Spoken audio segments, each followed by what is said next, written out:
ඊරාන යුද නෞකාවක් ලංකාවේ මුහුද මාර්ගයට ආසන්නව ඇවිත් ඔවුන්ට ආරක්ෂාව පතන අවස්ථාවේදී ලංකාවේ වර්තමාන ආණ්ඩුව ජනාධිපතිතුමා ප්‍රමුඛ වර්තමාන ආණ්ඩුව මේ මිනිසුන්ට ආරක්ෂාව දිය යුතුමයි ඔවුන්ට රැකවරණය ලබා දිය යුතුමයි කියන තීරණයට ආවා කියන මේ පණිවිඩය අතරම මේ ලංකාව පිළිබඳව ජාත්‍යන්තරව හොඳ විදියට බලන්න ලංකාව පිළිබඳ ප්‍රශංසාව කරන්න හොඳ අවස්ථාවක් බවට පත් වෙලා තියෙනවා කියන එක තමයි මේ අවස්ථාවේදී අපිට දැක ගන්න ලැබෙන්නේ. අත් වශයෙන්ම මනුෂ්‍යත්වයට මුල් තැන් දෙන රටක් හැටියට තමයි අපේ ලංකාවේ ඉතිහාසය අපිට තියෙන්නේ. ආගම් 4ක් නියෝජනය කරන මේ රටේ ආගමානුකූල කටයුතු වලට ආගමේ තියෙන හරයන් වලට මුල් තැන් දෙන රටක් හැටියට මේ අවස්ථාවේදී මනුෂ්‍යත්වයට මුල් තැන් දෙමින් අනාගතයේදී රටට කිසියම් හෝ බලපෑමක් නැත්නම් අනතුරක් ඇති වෙන්න පුළුවන් කියන ඒ බය තියෙන අවස්ථාවේදී රජය මේ වගේ තීරණයක් ගත්තා කියන එක සාමාන්‍ය දෙයක් නෙමෙයි. ඒ වුණාට මනුෂ්‍යත්වයට මුල් තැන් දීම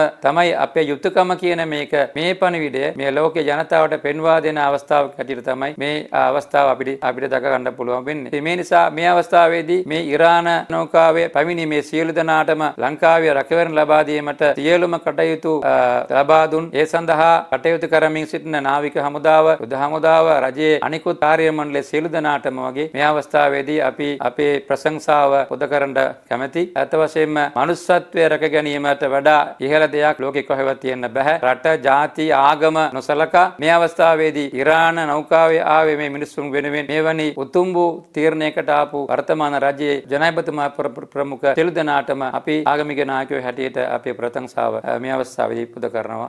රටවල් අතර යුද ගැටුම් පවතිනවා.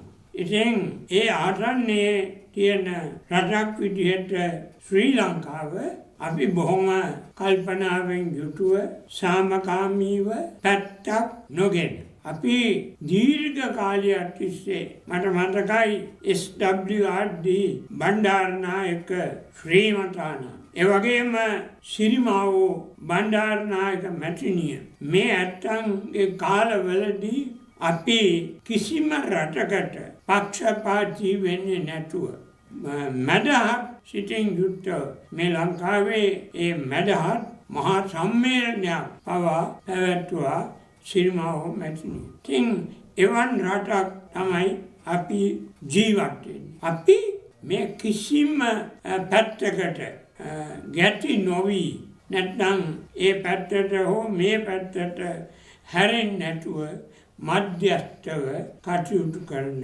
රටක්. මාගේ ලෞතර බුදු පියාණන් වහන්සේ දේශනා කොට වදාළේ මේ මැදුම් පිළිවෙත මධ්‍යස්ථ තත්වය. ඒ අනුව තමයි අපි අපේ රට ගමන් කරන්නේ. එනිසා මේ රටට අර විපත්තියට පත්වුණ පිරිසක් ආවා ළඟා වුණා. මේ පිරිස අපි උදව් කරන්න ඕන, උපකාර කරන්න ඕන, බේත් දෙන්න ඕන, කෑම්බීම් ලබා දෙන්න ඕන කියන මෙන්න මේ කරුණා බර සිතුවිල්ල තමයි අපේ රටේ ගරු ජනාධිපතිතුමා ඇතුළු මේ අපේ අයට ඒ සිතුවිල්ල ඇති වුණේ. ඉතින් විපත්තියක් පැමුණාම කරදරයක් වුණාම ඒකට සම්බන්ධ වෙලා ඒ කරදරයෙන් බේරා ගන්න ඒ අයට කෑම්බීම් ටිකක් දෙන්න, ඇඳුම් පැළඳුම් ටිකක් දෙන්න, ඒ වගේම මේ බේත් හේත් ආදිය ලබා දෙන්න කටයුතු කරලා තියෙනවා. ඒක බොහෝම හොඳ සත්ක්‍රියාවක්. අපේ රටට විදේශ හැම රටකින්ම එනවා. අපේ රටේ මිනිස්සු බොහොම කාරුණිකයි. ඒ නිසා ඒ තත්ත්වය අනුව තමයි මේ රජය මේ කළ කාර්යය අපි අගය කරනවා. විපත්තිය හැමුණුන අයට ඒ විපත්තියෙන් ගොඩ එන්න සම්පත් ලබා දීම උදව් කිරීම. ඒ නිසා ඒ කාර්ය සිදු කිරීම අපි අනුමත කරනවා. ඒක එසේ වේ. ඔබ සැමට සාමය සතුට සැනසෙල්ල උදා වේවා.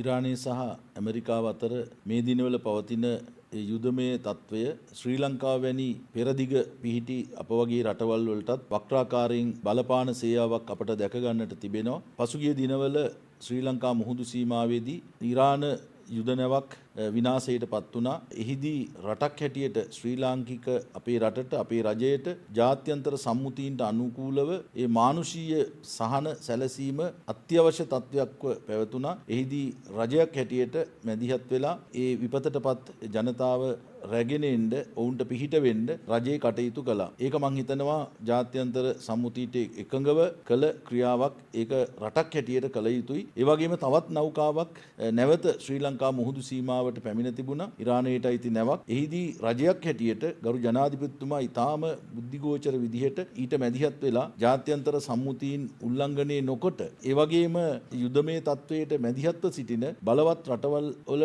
කිසිදු රටකට අගතියක් නොවන පරිදි බොහෝ මැදහත් තීරණයකට එළඹ තිබුණා. එම නෞකාව ත්‍රිකුණාමල වරායට රැගෙන යන්නත් ඒ වගේම එහි සිටි ඉරාන නැවියන් ආරක්ෂිතව රට තුළට ගෙනල්ලා උන්ට මානුෂීය සහන සලසා දෙන්නත් රජයක් හැටියට ඉදිරිපත් වෙලා තිබුණා. ඒක අපි බෙහෙවින්ම අගය කරන්න ඕනේ. මෙවැනි අවස්ථාවක ඇත්තටම බොහොම අසීරු තීරණයක් බලවත් රටවල් අතර පවතින යුද්ධයකදී ලංකාව වැනි අපේ රටක් ඊට මැදිහත් වීමේදී අතිශය ප්‍රවේශම් වෙන්න ඕනේ. ඒ මධ්‍යස්ථ භවෙන් යුක්තව එවැනි තීරණයක් තමයි අවස්ථානුකූලව ගත යුතු වෙන්නේ. නොයසේ නම් කිසියම් ආකාරයක එක් රටකට පක්ෂව අනිත් රටට ප්‍රතිපක්ෂව යම් තීරණයක් ගත්තොත් සමහර විට එහි අනිසි ප්‍රතිඵල වලට අපිට මුහුණ දෙන්න සිද්ධ වෙනවා. ඒ නිසා රජයක් හැටියට එවැනි මධ්‍යස්ථ තැනක ඉඳලා මානුෂීය වශයෙන් කළ යුතු ඒ සහන ඒ ජාත්‍යන්තර නීති රීති වලට අනුකූලව ඉටු කිරීම රටක් හැටියට අපි කළ යුතුයි. ඒ වගේම මධ්‍යස්ථ ප්‍රතිපදාවක් මෙවැනි තැනකදී අනුගමනය කිරීම තමයි වඩාත් කාලෝචිත වෙන්නේ. ඒ වගේම බෞද්ධ භික්ෂුන් වහන්සේලා හැටියට බෞද්ධ රටක් හැටියට අපි ශ්‍රී ලාංකිකයන් හැටියට හැම වෙලෙම අපේක්ෂා කරන්නේ 30 අවුරුදු යුද්ධයකින් බැටකාපු ජාතියක් අපි. ඒ නිසා යුද්ධයේ තියෙන ආදීනව අපි දන්නවා. ඒ නිසා හැම විටම අපි බුදුරජාණන් වහන්සේගේ අනුගාමිකයන් හැටියට